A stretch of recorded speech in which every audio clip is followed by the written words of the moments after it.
আদ্রিতার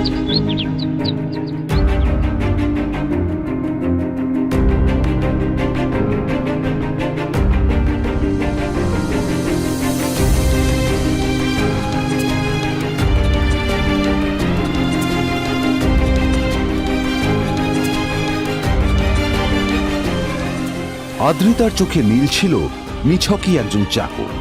সে সারাদিন আদ্রিতার ভাই ফরমাস খেটেও ওকে সন্তুষ্ট করতে পারত না।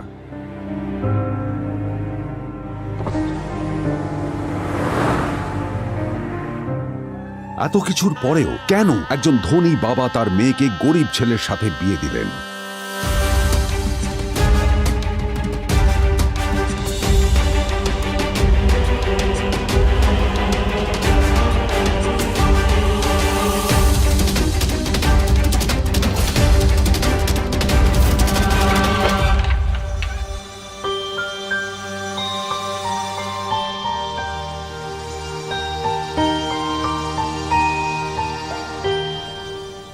এবং তারপরে সেই মেয়েটি তার গরিব স্বামীর কাছ থেকে নতুন বছরে এমন একটা গিফট পেয়েছিল যে তার চক্ষু স্থির হওয়ার জোগাড় হয়েছিল।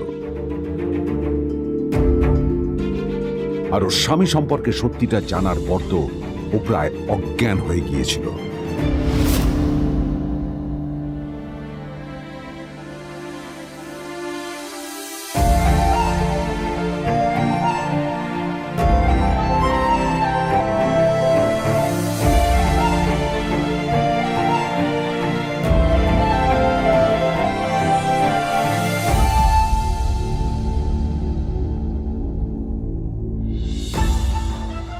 আমার বাবা সবচেয়ে বড় ভুল করেছে তোমার মতো একটা গরিব ছেলের সাথে আমার বিয়ে দিয়ে। আমার সব বন্ধুদের স্বামীরা ওদের কত দামি দামি গিফট দেয়, আর তুমি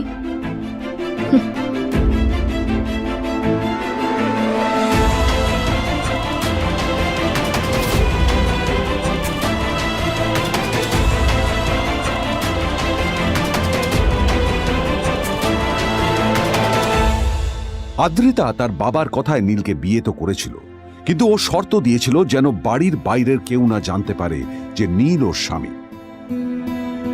নীল ওই বাড়িতে ঘর জামাইয়ের মতো থাকলেও ও যেন ওখানে একজন চাকর ছিল। সবাই ওকে অপমান করত। ওই বাড়িতে না ও ঠিক মতো খাবার পেত, আর না ওর কোনো আলাদা ঘর ছিল। কখনো কার্পেটের উপর ঘুমোতো, তো কখনো আবার পোষা কুকুরের ঘরের পাশে নীলকে ঘুমোতে হতো। হাত খরচ মেটাতে ও এক জায়গায় ওয়েটারের কাজও করত। আদ্রিতা তার বন্ধুদের বলেছিল যে আদ্রিতা বিদেশে বিয়ে করেছে আর তার স্বামী লন্ডনের একজন খুব বড় বিজনেসম্যান। কিন্তু যখন আদ্রিতার বন্ধুরা ওকে ওদের স্বামীদের দেওয়া দামি দামি গিফটগুলো দেখাতো, তখন লজ্জায় ওর ভিতরটা পুড়ে ছাই হয়ে যেত।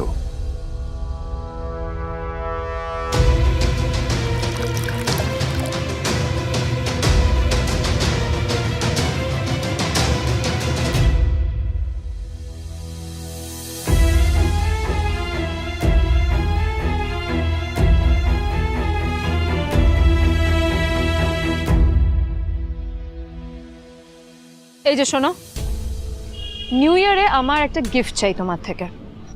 আর গিফটটা যেন দামি হয়, হ্যাঁ, মানে খুব দামি, কয়েক লাখ টাকা। ওকে? কয়েক লাখ টাকা? কিন্তু অদ্রিতা, এত টাকা আমি একসাথে কখনো দেখিনি। তোমাকে এত দামি গিফট আমি কি করে দেব? এটা তো তোমার বিয়ে করার আগে ভাবা উচিত ছিল। একজন পুরুষ মানুষ হয়ে নিজের স্ত্রীর এইটুকু ইচ্ছা তুমি পূরণ করতে পারবে না? স্ত্রীর এই কথাগুলো নীলকে আহত করে। নিঃশব্দে ওখান থেকে চলে যায় নীল।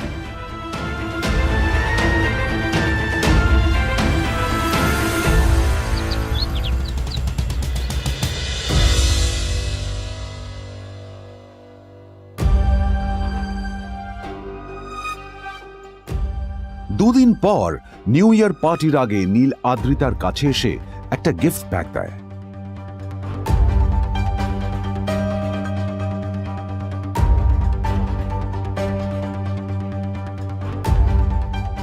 আদ্রিতা মুখ বেজার করে বাক্সটা খুলল, তবে তারপর বাক্সের ভেতরে গিফটটা দেখতেই ও চমকে গেল।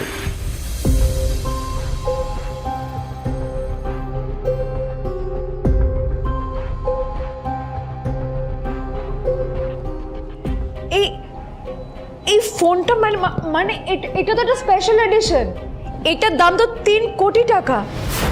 তুমি এটা পেলে কোথা থেকে? আসলে আসলে এটা অরিজিনাল নয়। আমি ওই ফোনটারই একটা কপি এনেছি।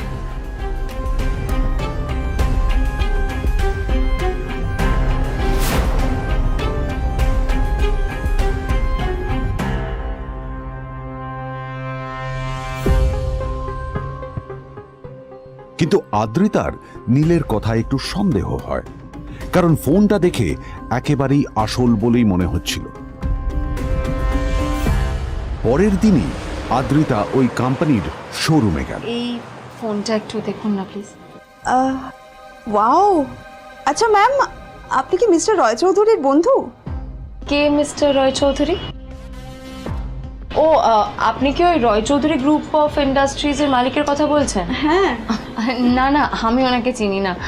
আমি কেন, আমার মনে হয় কেউই ওনাকে চেনে না। বড় বড় মানুষেরাই ওনা দেখা পান না। আমিও কোনোদিন ওনাকে দেখিনি, কিন্তু সাডেনলি আপনি এই প্রশ্নটা করলেন কেন? অ্যাকচুয়ালি ম্যাম, আপনার হাতের এই ফোনটা আসলে এটা ফোনের স্পেশাল এডিশন। এই কাটিং, এই ডিজাইন, এই লোগো, এটা জাল করা ইজ নেক্সট টু ইম্পসিবল। আর গোটা ভারতে বিক্রি হওয়া এই ফোনের সেকেন্ড পিস এটা, যেটা মিস্টার রয় চৌধুরী কিনেছিলেন। সেজন্য জিজ্ঞেস করছি ম্যাম, আপনি এই ফোনটা কোথা থেকে পেলেন? তবে কি নীলই মিস্টার রয় চৌধুরী, নাকি নীল এই ফোনটা চুরি করেছে? বেকার নীলের কাছেই কোটি টাকার ফোন কোথা থেকে এলো? নীলের সত্যিটা তাহলে কি? আর ও যদি সত্যি বড়লোক হয়ে থাকে, তবে ও নিজের শ্বশুর বাড়িতে খরচামাই হয়েই বা থাকে কেন? আদ্রিতা এসব কথাই মনে মনে ভাবছিল। তবে আদ্রিতার বিশ্বাস ছিল যে কোনো না কোনো মতলব করেই নীল এই ফোনটা আদ্রিতার জন্য নিয়ে এসেছিল। কিছুদিন পর আদ্রিতা সেই ফোনটার কথা ভুলে গেল। নীল সকাল সকাল ঘুরতে বেরিয়েছে বাইরে।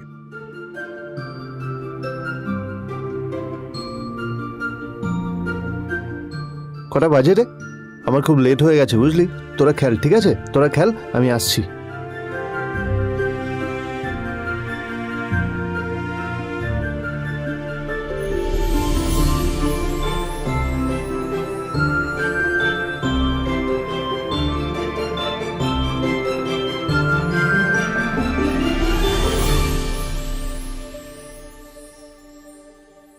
নীল, জল পড়ছে না কেন, দেখো না। নীল, নীল, নীল কোথায় গেল? নীল,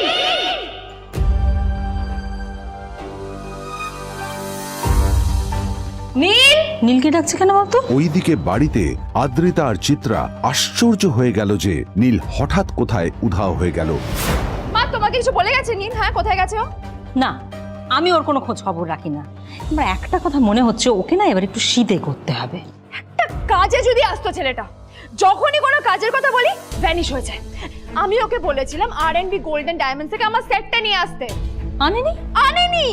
আজকেও ভালো করে অফিসে নিয়ে যাব, ভ্যানিশ হয়ে গেল। কোথায় গেল কে জানে। আমার ভাগ্যেই জুটেছে এরকম একটা ছেলে। এই যে তুমি কেন বিয়েটা দিয়েছিলে আমাকে? এটা আবার কি বলছিস? আমার কি দোষ? দেখ, ওই অসভ্য ছেলেটার সাথে বিয়ে দিতে চাইনি। যা করেছে তোর বাবা করেছে, এটা আমার কোনো দোষ। তখনই হঠাৎ নীল সেখানে এসে উপস্থিত হলো, কিন্তু ও দুজনকে উপেক্ষা করে ভিতরে চলে যাওয়াই শ্রেয় মনে করল। এই যে লাট সাহেব ফিরলেন রাজকার্য করে। এদিকে এসো, তোমার ফাঁকিবাজির আলোচনাই এখানে চলছে। মা এসো। প্লিজ থাক, মা থাক, ভাল লাগছে না। এমনিতেই অফিসের জন্য আমার লেট হয়ে যাচ্ছে, আর বিজন আমার ওয়েটও করছে। বিজনের নাম শুনেই নীলের মুখটা ফ্যাকাশে হয়ে গেল। আদ্রিতা নীলকে উপেক্ষা করেই বলল, আরে যে এই ছেলেটার মতো আর একটা ফাঁকিবাজ না তুমি পাবে না। তুমি কেন দাঁড়িয়ে আছো? এই যে শোনো শোনো শোনো শোনো, দাঁড়িয়ে আছো কেন? তোমাকে আমি বলেছিলাম আর&বি গোল্ড ডায়মন্ডস থেকে সেটটা তুলেছো, তোলোনি তো। এইটা চাই না আমার। তুমি আমার সাথে অফিসে যাবে, ফেরার পথে তুমি সেটটা নিয়ে আসবে। তোমার জন্য সবসময় লেট হয় অফিসে, তোমার জন্য বিরক্ত লাগে। আর ব্যাগটা নিয়ে ওর পেছন পেছন কোথায় যাচ্ছ? যা দিয়ে ওখানে রেখে এসো। নীল চিত্রার সাথে মাঝে মাঝে ঝগড়া করলেও তার স্ত্রী আদ্রিতার সাথে ও কখনো ঝগড়া করত না। সত্য সব অপদার্থ।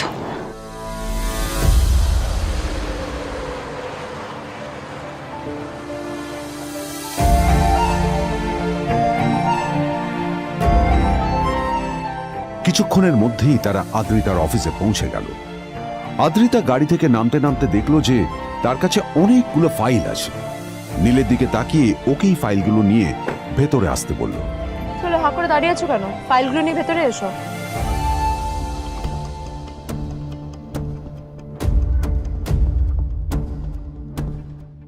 আদ্রিতা যখন ওর ক্যাবিনে পৌঁছলো তখন দেখলো সেখানে আগে থেকেই ওর বন্ধু এবং বিজনেস পার্টনার বিজন বসে ওর জন্য অপেক্ষা করছে।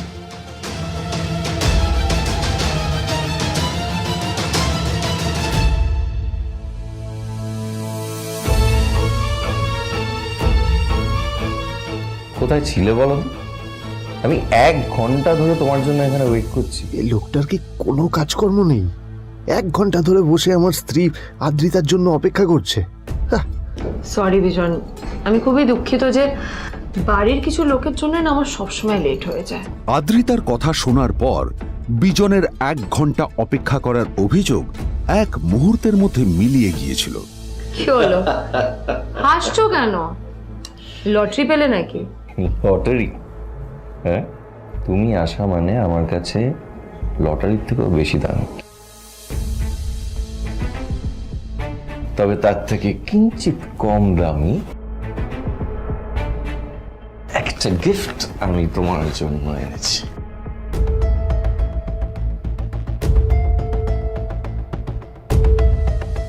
This is a rare diamond necklace for you.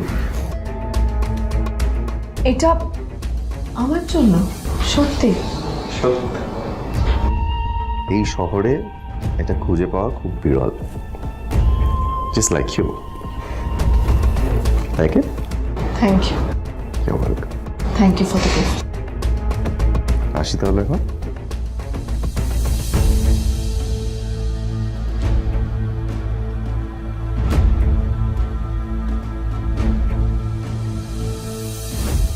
Adrita, আমি আজ পর্যন্ত তোমাকে কোনো রকম উপদেশ দিইনি, কিন্তু আজ আমি তোমাকে বলতে বাধ্য হচ্ছি। এই যে এই লোকটা তোমাকে শুধুমাত্র ইমপ্রেস করার জন্য একটা নকল সস্তার হীরের গয়না দিয়ে গেছে। এরকম একটা লোকের সাথে তোমার মেশা উচিত না। ভবিষ্যতে কিন্তু তুমি বিপদে পড়বে।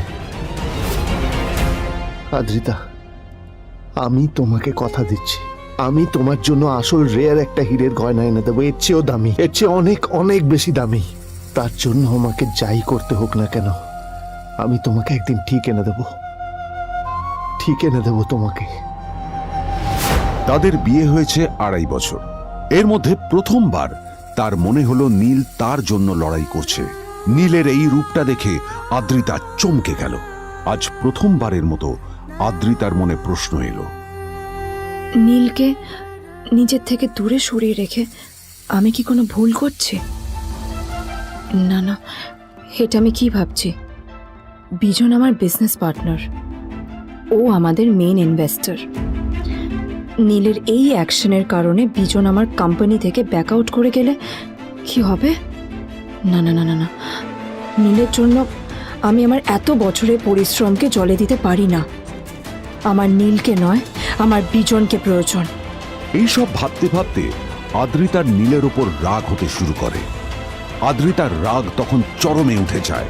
আজ প্রথমবার নীল আদ্রিতার সাথে খারাপ ব্যবহার করেছে। How dare you! তোমার এত বড় সাহস!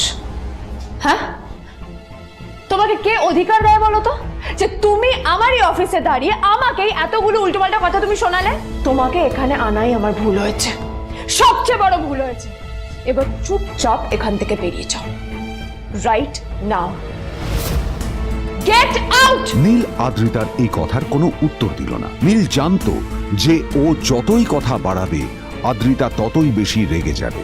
আদ্রিতা যেন তেন ভাবে নিজের রাগ চেপে ব্যাপারটা ওখানেই শেষ করার চেষ্টা করলো, কিন্তু ও তো জানতো না যে ব্যাপারটা তখন সবে শুরু হয়েছে।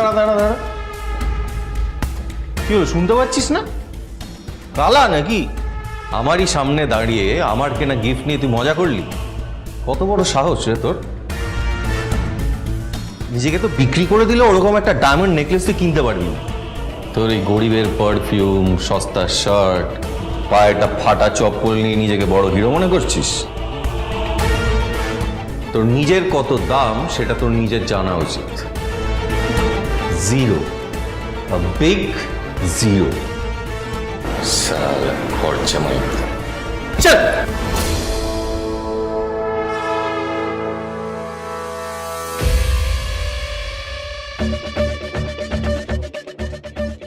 নীল তখনও ঝামেলা করার মেজাজ ছিল না, কিন্তু যখন কেউ অন্যের নীরবতা সুযোগ নিতে শুরু করে তখন কথা বলাটা প্রয়োজন। নীল আঙুল তুলে পেছনের দিকে ইশারা করে। প্রথম কথা, ওই যে ওখানে দাঁড়িয়ে আছে, ও আমার স্ত্রী।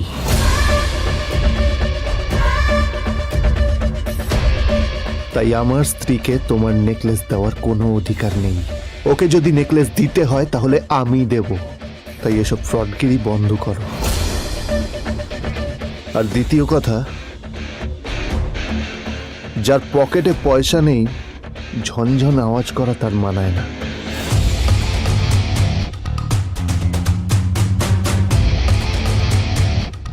নীল বিজনকে তার সোয়াগ দেখিয়ে বেরিয়ে গেল।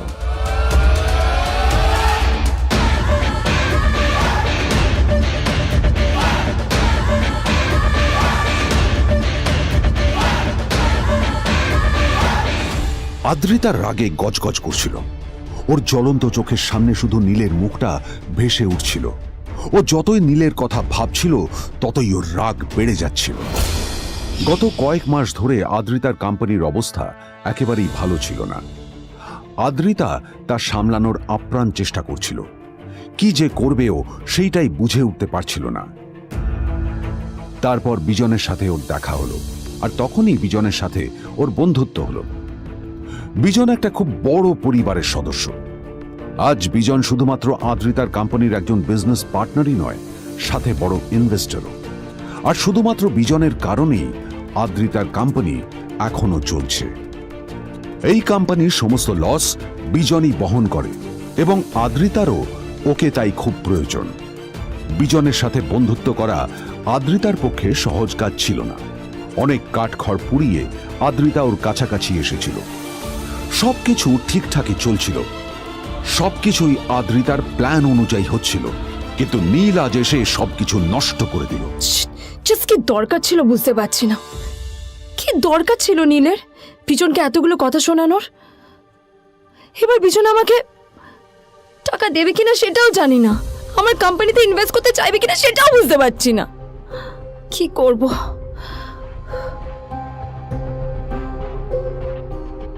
এখন আদ্রিতা ওকে কিভাবে বোঝাবে? ভুল করে যদি বিজন ওর টাকা ফেরত চায় তবে আদ্রিতার কোম্পানি সেন কর্পোরেশন খুব বড় সমস্যায় পড়ে যাবে। তারপর কি হবে? সেন পরিবারের দেখভাল কে করবে? এইসব ভাবতে ভাবতে আদ্রিতা নিজের ওপরেও রেগে গেল। আসলে দোষটা ওর নিজেরই। আদ্রিতা কেন নীলকে ওদের মাঝে আনতে গেল? নীলকে অফিসে নিয়ে আসারই বা কি দরকার ছিল? আর যদি সে নীলকে সাথে করে না আনতো তাহলে বিজন এখন ওর সাথেই বসে থাকতো।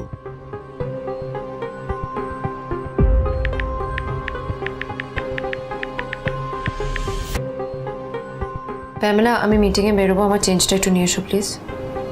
Thank you. আর অন্যদিকে সেন কর্পোরেশনের অফিস থেকে বেরিয়ে নীলের খুব ফুরফুরে লাগছিল। তখনই হঠাৎ ওর ফোনটা বেজে উঠল। ফোনটা ছিল মিস্টার রায় চৌধুরীর। তিনি ছিলেন শহরের সব থেকে বড় বিজনেসম্যান।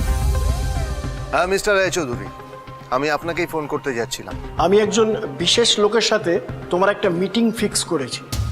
ওর অ্যাড্রেস আমি তোমাকে টেক্সট করে দিয়েছি। আমি চাই তুমি ওই লোকটার সাথে মিট করো।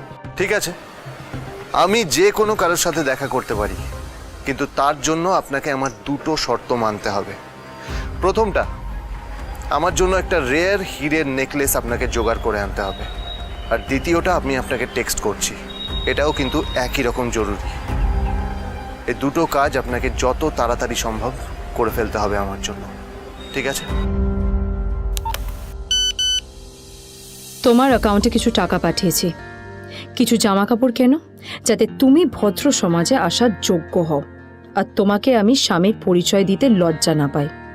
তোমার কারণে আমার পরিবার লজ্জা পাবে, আমি সেটা চাই না। যখনই দেখি তখনই তুমি ভিখিরির মতো ছেঁড়া ফাটা জামা কাপড় পরে থাকো। আসলে আদ্রিতার বাড়িতে আজ ফ্যামিলি ডিনার পার্টি ছিল, আর শেষবার নীলের জন্য ওকে অনেক ঝামেলা পোহাতে হয়েছিল। মেসেজ পড়ে নীল ফোনটা নিজের পকেটে রেখে রাস্তার ধারে গিয়ে একটা ট্যাক্সি থামানোর জন্য হাত বাড়িয়ে দিল। নীল ট্যাক্সি ধরে গোল্ডেন সিটি অ্যাভিনিউর দিকে বেরিয়ে পড়ল। গোল্ডেন সিটি অ্যাভিনিউ শুধু কলকাতারই নয়, এটা ছিল সারা পশ্চিমবঙ্গের সবচেয়ে বিলাসবহুল সোসাইটিগুলোর মধ্যে একটা। আসলে এই সেই জায়গা যেখানে মিস্টার রায়চৌধুরী আজ তার জন্য গোপন মিটিং ফিক্স করেছিলেন। কিন্তু নীল কার সাথে দেখা করতে যাচ্ছে এ সম্পর্কে ওর কোনো ধারণাই ছিল না।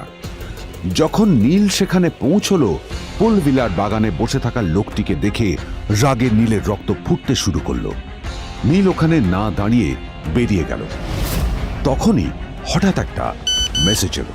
আসলে আজ আদ্রিতার ফ্যামিলি গ্যাদারিং এ যাওয়ার আগে নীলকে ওর হাই স্কুলের রিইউনিয়নেও যেতে হতো। গ্র্যাজুয়েশনের পর এত বছরে এই প্রথম নীল তার কোনো কলেজ বা স্কুলের রিইউনিয়নে যাচ্ছে। এতগুলো বছরে নীল তার কোনো বন্ধুর সাথেই দেখা করেনি। নীলের তার পুরনো সহপাঠীদের কথা মনে পড়তে লাগলো, যাদের সাথে ও স্কুলে মজা করত। আজ আবার ওদের সকলের সাথে নীলের দেখা হবে।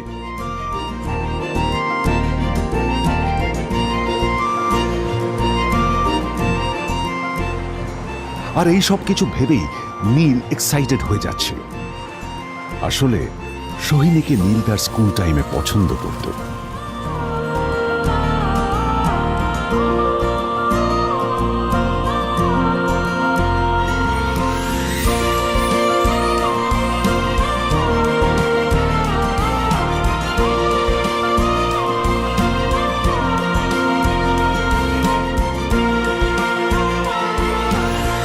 অন্যদিকে সেম কর্পোরেশনে ইনভেস্টরদের সঙ্গে আদ্রিতার মিটিং একেবারেই ভালো যায়নি। তাকে দেখে বেশ গম্ভীর মনে হচ্ছিল।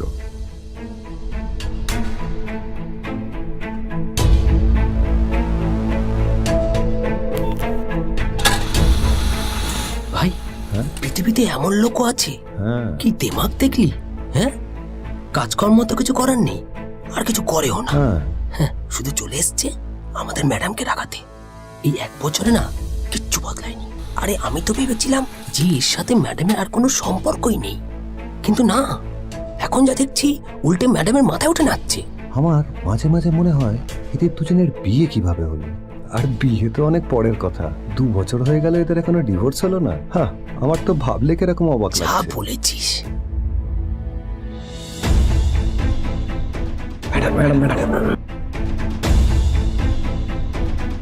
অফিসে চলতে থাকা এইসব কথা শুনে আদ্রিতার আরো রাগ হলো।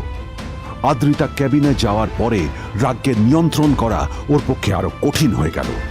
ও তখন বুঝতেই পারছিল না যে ওর রাগ কিভাবে নিয়ন্ত্রণ করবে। আদ্রিতা এটাও ভাবছিল যে নীলের জন্য ওকে আর কত অপমানিত হতে হবে।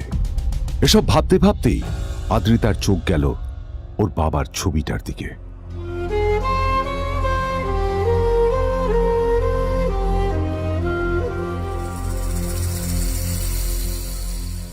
আমি তো তোমার সবচেয়ে প্রিয় মেয়ে ছিলাম বাবা,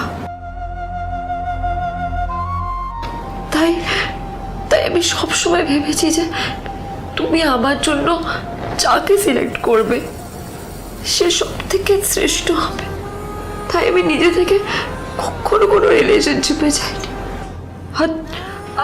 আর তোমার কাছে বিয়ের কোনো শর্তও রাখিনি। কিন্তু কিন্তু তুমি না আমার সাথে কি করলে? এই গাধাটার সাথে আমাকে বিয়ে দিলে। আমার জীবনটা নষ্ট হয়ে গেল, শেষ হয়ে গেল।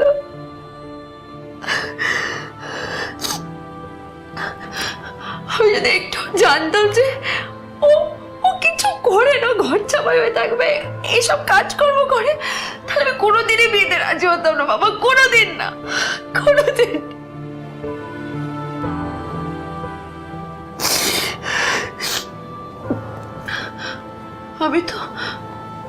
আমি তো সবসময় ভাবতাম যে বাবা মারা তাদের সন্তানের ভালো চায়, কল্যাণ চায়, তাদের জন্য চিন্তা করে। কিন্তু কিন্তু বাবা, তুমি আমার জন্য একটু চিন্তা করোনি। তুমি শুধু তোমার শেষ কর্তব্যটুকু করতে চেয়েছিলে, শেষ ইচ্ছাটুকু রাখতে চেয়েছিলে, ব্যাস পালন করা হয়ে গেছে। আর আমাদের তুমি ছেড়ে চলে গেলে, তুমি আমাকে ছেড়ে চলে গেলে। অন্যদিকে নীল রিইউনিয়ন পার্টির জন্য হোটেল প্রাইম স্টারের দিকে রওনা হলো। হোটেল প্রাইম স্টার ছিল শহরের সবচেয়ে দামি হোটেল। ওখানে শহরের সব বড় লোকেরা যাতায়াত করত। নীল যখনই তার পুরনো বাইকটা নিয়ে ওখানে পৌঁছলো, ওর পুরনো জামা কাপড়, পুরনো বাইক আর ওর পায়ে ছেঁড়া চপ্পল দেখে সিকিউরিটি গার্ড ওকে গেটের বাইরেই আটকে দিল। থাম থাম, এই কোথায় যাচ্ছিস শালা ভিকিরি? না না দাদা, আপনি আমাকে ভুল বুঝছেন। আসলে আমাকে ইনভাইট করা হয়েছে, আমি এই হোটেলেই এসেছি। শালা মিথ্যে কথা বলার জায়গা পাস না? হ্যাঁ, মিথ্যে কথা বলার আগে নিজের চেহারাটা তো দেখতিস। এটা একটা প্রাইম হোটেল, বুঝেছিস? এখানে সব শহরের বড় বড় লোকেরা তাদের বড় বড় গাড়ি নিয়ে আসে। শালা তোর মতো একটা ভিকিরি একটা ফ্যাট প্যাটে আওয়াজ বের করা বাইক নিয়ে চলে এসেছিস, আর আমি তোকে ঢুকতে দেবো না দাদা, আমাকে ইনভাইট করা হয়েছে। আমাকে শুনুন শুনুন, আরে চল আমাকে একবার ঢুকতে দিন আমাকে। নীল পড়ে যেতেই একটা দামি গাড়ি ওখানে এসে দাঁড়ালো।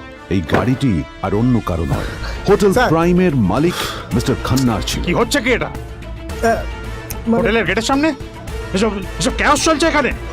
হোটেলের বদনাম হবে না এতে? স্যার দেখুন না, এই যে ভিকিরিটা হোটেলে ঢুকতে যাচ্ছে, আমি বারণ করছি, শুনছে না স্যার? শালা, আপনি কি করতে আছেন? কে, কি হয়েছে দেখি দেখি কে? মিস্টার খান্না তার চশমা খুলে নীলের দিকে দেখলেন, আর ওনার মুখটা হাঁ হয়ে গেল।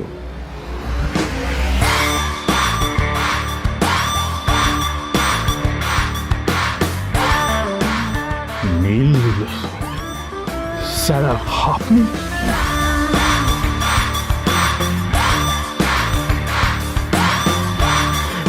Extremely sorry sir. Sir sir, আপনি একটা ইনফর্ম করেননি কেন আমাকে?